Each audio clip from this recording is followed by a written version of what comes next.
Hey, what's up? It's me, Gazbot, back with another review for CollectionDX. This time we're talking about this guy, Ronin Boba Fett, the movie realization line, and this is from Bandai through Tamashii Nations, and I got mine from Bluefin. This came out actually in November of 2015, and this bounty hunting gentleman was designed by the artists, I'm going to mispronounce these so I apologize, Junichi Taniguchi and Takayuki Takeya. I might have got that a little wrong. It is based on the Return of the Jedi armor of Boba Fett, as opposed to The Empire Strikes Back. Not significantly different, but just as a point of interest. Now, I'm doing the video review, but there is a written photographic essay review, as if you will, that was done by Ender 10,000. You can check out on the main CDX site. I'll put a link below as well. And this gentleman that I'm about to talk about retails for $89.99 right now. It's January 2016 as I record this, so if you're further down the road, the price may have gone up. And that is one thing I want to talk about as we get into it, is that if you're interested in these figures, it's likely they're going to go up if you don't get them soon. Yes, indeed, it's Ronin Boba Fett from Star Wars. This is put out through Bandai Tamashii Nations and is part of what they're calling the movie realization line. And I'm not sure, I guess it's, you know, movie as in the sense of the old samurai movies, because that's the style here. And so far they've only put out a few figures: Boba Fett, Vader, Stormtrooper, I think Emperor's Imperial Guard. At this point, no human figures, which would provide an opportunity to do, you know, Obi-Wan Kenobi or Qui-Gon Jinn or someone as traditional samurai. But I was most excited to get the Boba Fett. I'm going to go ahead and open up the box here. It's got a nice matte finish, kind of silky, and inside you can see a long time ago in a galaxy far, far away. I like the texture of this, it feels nice. One thing though is there's a lot of black art right here that kind of, you can almost not see it, which isn't super important, and it's just a dramatic photo. It's actually a nice box. It's larger than I thought it would be. The figure is large too, as you can see, and comes with a similar sort of array of accessories as you would get with an SH Figure Arts in terms of all the extra hands, accessories, and knives, things like that. So let's go ahead and get him out of the packaging. So here's the figure right out of the package, Ronin Boba Fett. And for those of you that don't know, Ronin is a masterless samurai, which makes sense since he is a bounty hunter in the Star Wars universe. And as you can see, there is little plastic protectors, again, similar to some SH Figure Arts type figures where they will put it underneath the torso or something. In this case, it's covering up the... Oh, I thought this was fabric, but it's actually plastic. But it tricked me. What these are Wookiee braids in Star Wars. I imagine these are scalps of his enemies, which actually makes it a little bit more gruesome in this version. And then we also have one over his cape, which is also plastic. This is like a soft PVC plastic, both of them. And then here, let me move these bags.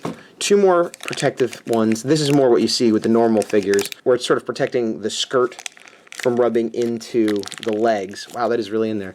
There might be a better way to take this out than ripping it, but I don't know what that is, so I'm just going to rip it. Good. Rip, rip, rip. This is proving to be difficult to get off. I didn't look at the instructions, to be fair. So, oh, there, I got it. It was stuck back here. It actually shouldn't have been that difficult. Okay, so he's pretty nice looking. I'm pretty pleased with him as the first choice. So here he is, all cleaned up from the plastic and out of the package. He's pretty nice looking. He's very detailed. Now, I have not watched any reviews. I have not looked into them. This is just my first impression, you know, as much of a layman as I could possibly be. He stands well all by himself. The green on his armor is a bit lighter than I expected. It's certainly lighter than what you would get in a traditional Hasbro official Star Wars one, but it also makes it pop. It's sort of more of a light blue. It's definitely more blue than green, although it does have green highlights. It's sort of an eggshell with like a teal or something. Not teal, aqua maybe. But it's nice. There's a visor for the little T on his face, which he always has, but it actually makes it look like it's armor where maybe he's got a ninja mask or something underneath. It makes it more three-dimensional. Meanwhile, he's got yellow shoulder pads and sort of maroon-red bracers and things. He's very, you know, close to Boba Fett in terms of color scheme. Like I said, this is a different shade. It's got the little symbol here, not the Mandalorian symbol, but the little planet, which the original figure has. That's, I believe, the Mandalorian symbol. So he's a good figure to do this with, because he's got so much junk going on him in the space version that turning him into, like, I guess an Edo period, this would be, sort of Ronin, you know, bounty hunter in a way, isn't much of a stretch. I do kind of wish that this was cloth. I understand why they couldn't make this fabric or thread or whatever, but you know, it looks fine. It's got nice folds and it moves, but I always prefer cloth and things like that, especially for a figure like this that is more high-end. He is quite large. I believe he's 7 inches, so he's taller than the Black series, which is kind of a bummer that he won't fit in with those. I mean, he's a much higher quality, and I'm sure Bandai isn't worried about fitting with Hasbro, but just as someone that has a few of those, it would be nice to put him with him. What I think he will match up with is the Disney Elite Metal series, and I'll test out that theory later on in the video.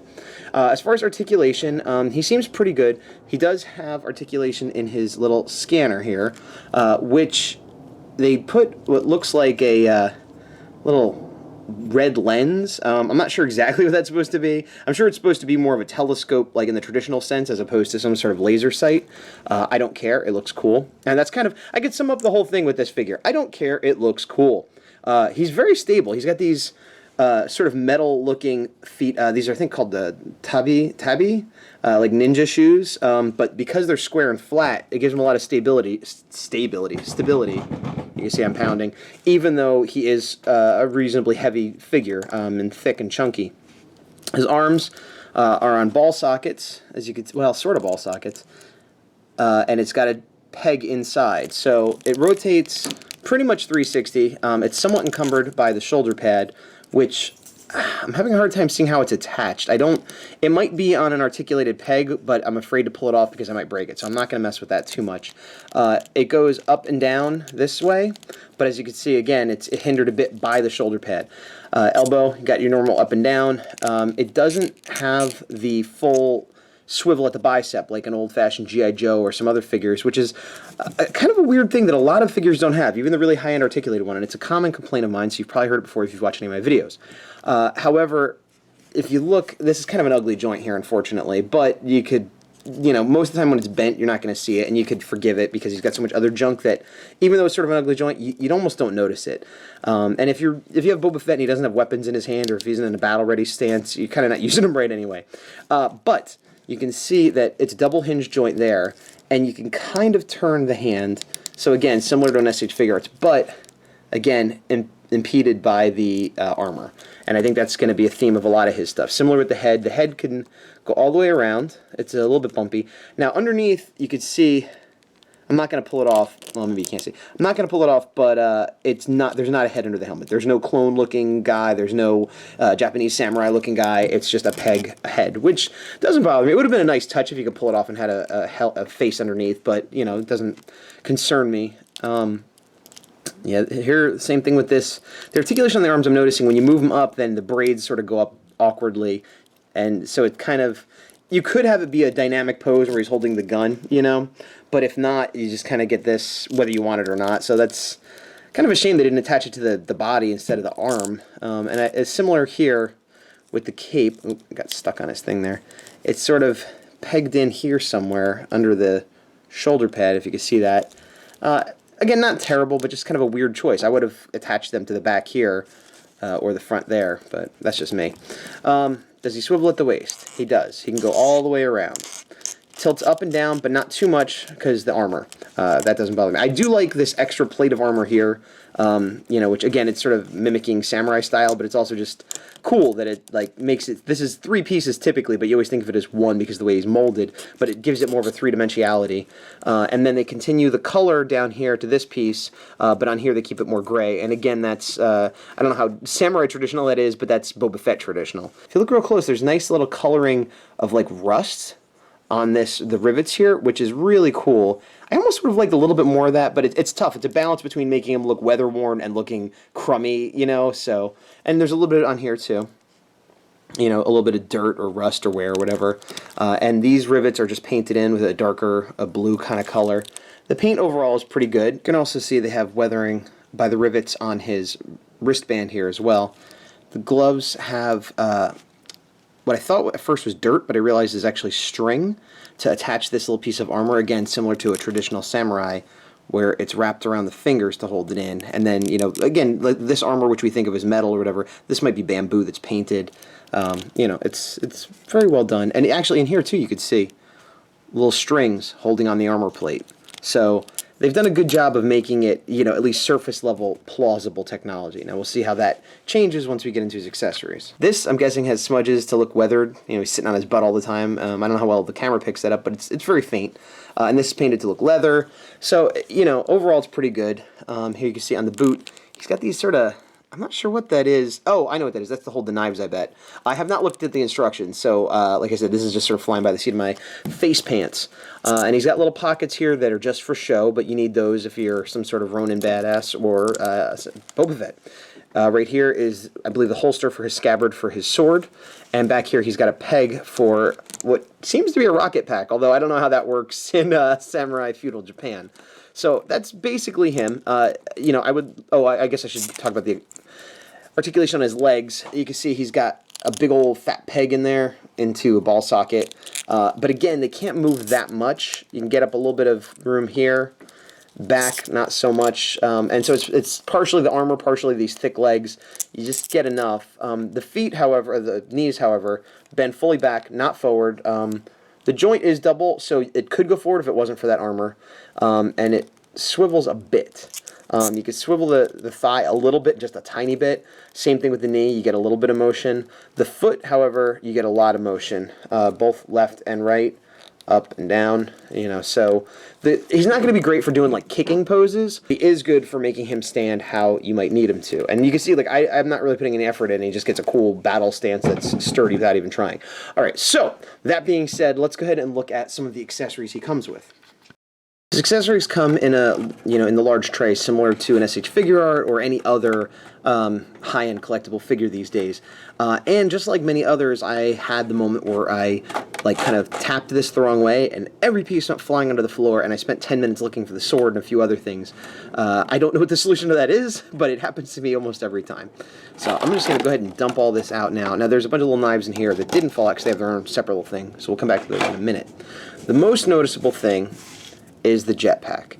Now, it doesn't look like it's supposed to be something else. Like the other things, you know, I explained how they could be period era things representing the futuristic tech, but this pegs in. Oh, it's a little tight. There we go. Wow, that's going to stay in. Look at that. That's really tight. That's nice. Now, the metal itself has little rivets in it. And it's got sort of a fake weathering rust or whatever and a little bit of blue paint. So the actual materials look believable, but these jet things at the bottom, like if it was set up to be some kind of grappling hook system with like, you know, a winch that he fired and it was a way of scaling buildings or something, but it really just looks like a jetpack, which is a little bit of a bummer. I mean, he has to have the jetpack as he's Boba Fett, but I feel like they could have done a better job. Let's see, this, I believe, comes out, if I'm not mistaken. Yeah, and it looks like just like a missile. I mean, arguably, you could use some gunpowder to fire it or something like that, but it looks nice, but in terms of justifying its existence with the rest of the figure, they didn't do as good of a job. Like I said, I would have made it some kind of grappling winch system, but it looks fine. At a glance, probably most people won't think about it because the aesthetic does fit, so that's fine. Okay, so with the jetpack, let's move on to his gun. This, by contrast to the jetpack, I think they did an excellent job. He has sort of a sawed-off shotgun-looking blaster in Star Wars, and here you could look. They've kept the shape very, very similar, including this weird little handle, but they've made it look like a traditional flintlock, you know, sort of one-shot blunderbuss kind of gun, which could have existed at the same time as him, because you know there was gunpowder at that point, and it was the beginning of guns by the end of the samurai period. Ish. My history is not great, but you know. So this, I think, translates very well. It very clearly looks like Boba Fett's gun, but it looks like a period version of his gun. Now, he can't hold it because I didn't install the holding hands, but we'll get to that next. So looking at the little knives he comes with, there are 6, and you can see detail with the hole, and it's not a flat silver. There is some sort of smudgy, you know, whether it's rust, whether it's just something to make it not completely flat silver, and it's beveled here, so very detailed. The whole thing is very detailed. Here's another one, looks more like, I guess, a kunai, like you'd see in Naruto or something, where again it has a hole that's not just paint, that's a physical hole, and it's wrapped with some sort of twine or something for a grip. Similar, but different. That's the other thing. They're 6, they're all very similar at a glance, they're the same, but they're not. They're actually all different. Again, a hole and some twine. This one looks more like some sort of crowbar tool. like for breaking and entering. And this one, this looks like an extra barrel for a gun or something. I mean, it looks like the gun barrel. I'm not sure what this is. Looking at the instructions, which is very small, it's blank on one side. This just says Boba Fett and has some Japanese writing, and then it shows you the different hands. Hey, peg these hands, and it shows us the knives that go on the feet. So I was right about that. Some of the knives go into the gauntlets, and then yeah, this shows that missile launches. Scabbard goes in. Oh, and actually, it shows us something else about the gun, which I didn't realize. If something flips up. Oh, wow! The actual flintlock, where it would hit the gunpowder to fire, moves. That is a weird little addition. I mean, it's nice, I'm not complaining, but it's just, of all the things to add, I wonder why. I guess to have it ready to fire? Yeah, and the instructions confirm, just, yeah, look, that moves up. So it's a nice little bit of extra, unnecessary, but fun. So he has 3 slots on his left leg, 2 slots on his right leg, and then the other one is supposed to go into one of his gauntlets. So I'm going to put them in according to how you're supposed to. And this attaches to his leg, and I really do think this is just like an extra barrel for his gun or something.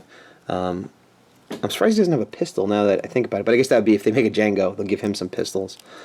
So that clicks in there, I guess? Wait. Alright, so it shows this one going on the furthest left, and it just sort of has an arrow. It doesn't exactly say if you're supposed to slide it from the top or snap it in. It looks like snapping it in is the way to go. There we go. But there's a possibility of getting it incorrect, and I always worry I'm going to break something. So then the second one, will it click? Yeah, just kind of, the first one clicked in real nice because it has this little peg and circle, so it worked really well. This one's more flat, and I'm having difficulty making it stick properly. I guess I just sort of have to angle it in on one side, and then, wow. I don't anticipate taking these off very often. A, because they're proving to be a little difficult to get on, but B, I can imagine losing them super easy. It's tough because as a collector piece, I appreciate that they want to have the pieces be able to come off so you could throw them or pose with them or whatever. Wow, there, got it.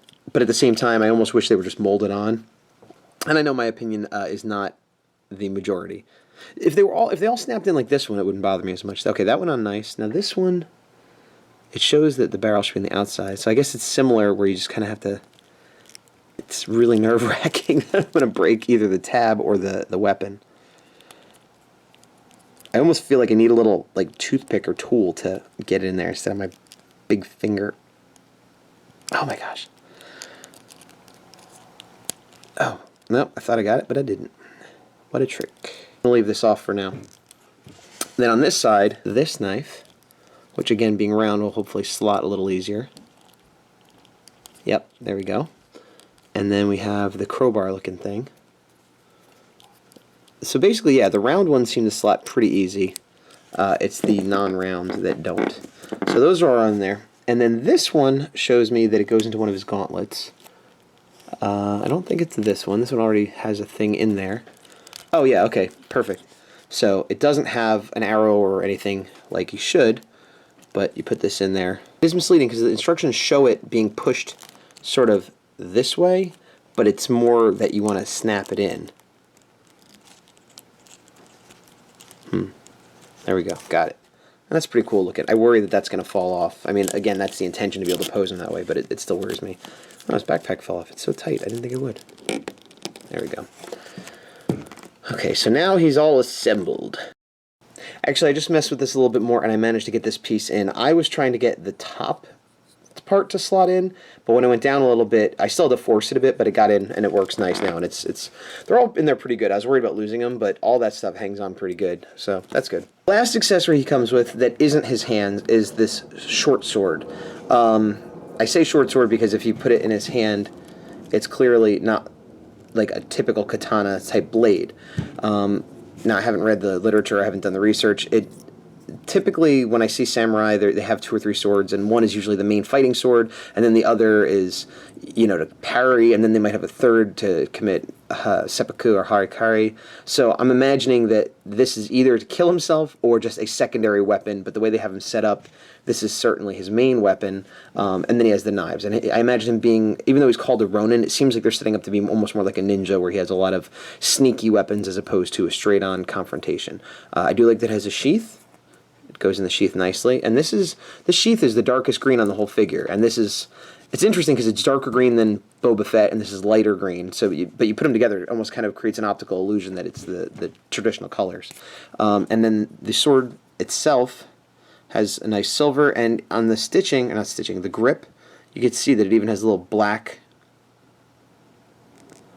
where it overlaps and little lines, so it's very well detailed, and then silver on the bottom again. And so this, when he's not using it, there is a molded-in holster, which I mentioned earlier, to hold the scabbard. Imagine it goes this way. Yeah, that looks about right. But this pouch is sort of in the way, so I wonder if I can move this.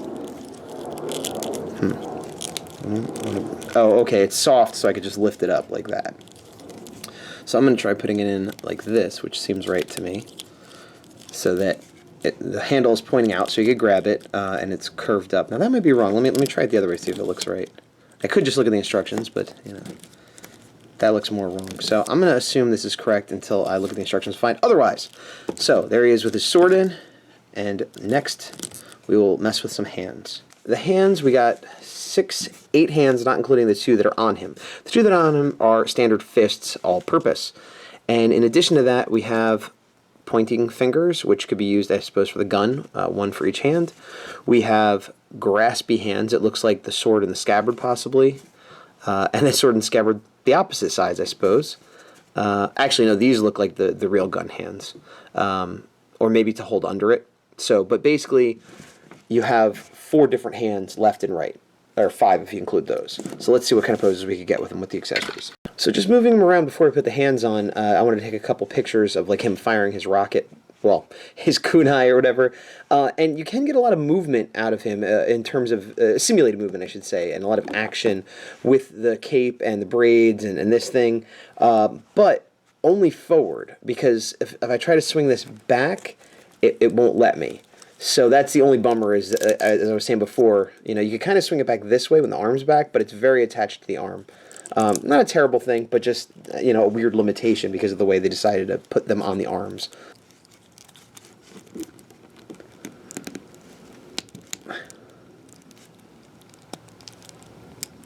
If you're like me, you always have a hard time. Hey, good. You always have a hard time pegging hands, partially because the little joint there will move, and sometimes because it's so hard. But if it's not that hard, then they fall out. That is not a complaint of this figure. It's just all figures that have interswappable hands. To make them tight enough to stay on, I find it really difficult to snap them on. I don't know what the solution is, but it could be frustrating sometimes, especially because then it jams in and all these other accessories fall off when the force of it goes in. But again, that's not a complaint on this figure. It's just hey, engineers, figure out a better way to do slotted hands. But I don't know what it is. So what I'm doing right now is trying to emulate the box art photo. That's something I like to do sometimes just to prove, like, oh, okay, it's not false advertising. You can actually do that. And so we get him looking this way, and looks like his body is turned a little bit more that way because of the sword. And he's got his hand kind of up here. And, I'm not going too crazy. And that is unseen in the background. That's pretty much it. So it's doable. I can sit here forever and get it 100% precise, but yeah, this cape and the scabbard keep bumping into each other, so you kind of have to decide. Yeah, I guess in front is better. I was trying to put it in back, but it sort of wouldn't let me.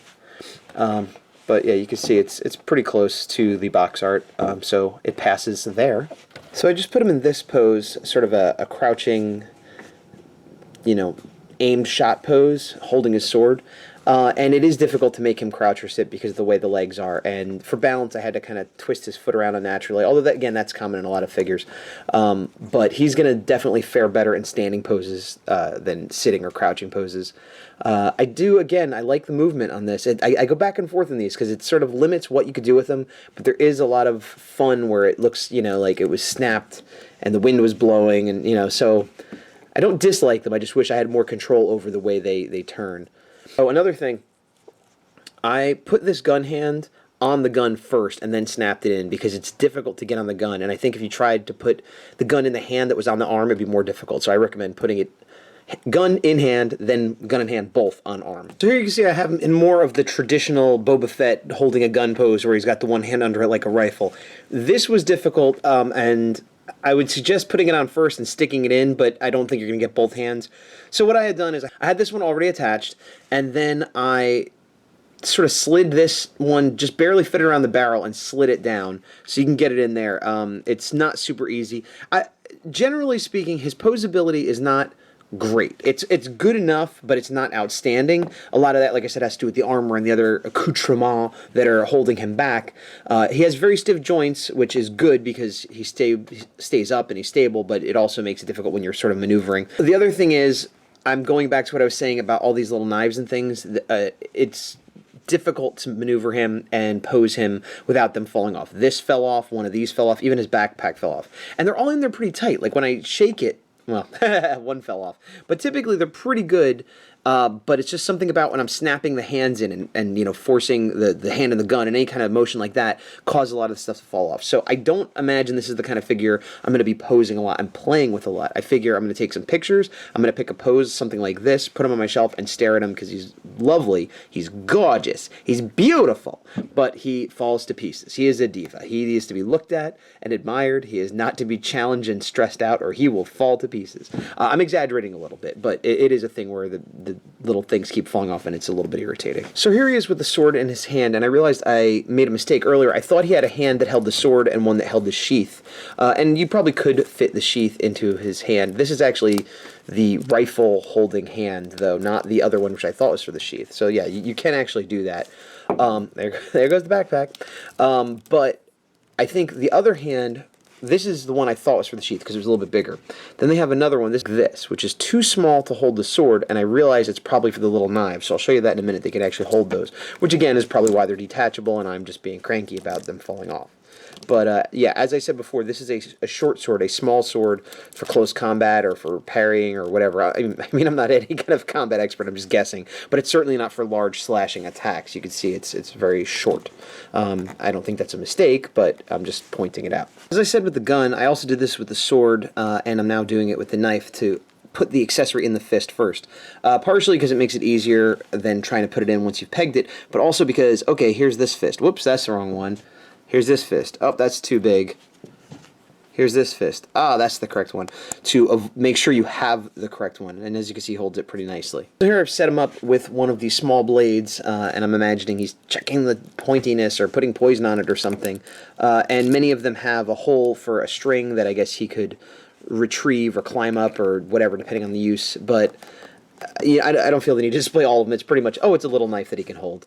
And this is the one that actually came from his gauntlet because it fell out and I chose it. One thing I kind of keep wishing is with this gun, and as you can see, I left the hand on there, but with this gun, I wish there was like a holster so you could have it back here or maybe down here, like instead of a sword of a gun, or even just a sling down here. I might rig something up if I were to display him without holding it. Likely I'll have him holding it, but it does seem a bummer that they kind of make it so you have to have him hold it. And considering he's got, a jetpack, I don't think it would have been that hard to attach something on here to make him be able to hold it. His person. The other thing I find myself wishing, not terribly much, is that he had sort of an open hand, like an action hand, to have in the other hand when he puts up his sword or his gun or whatever.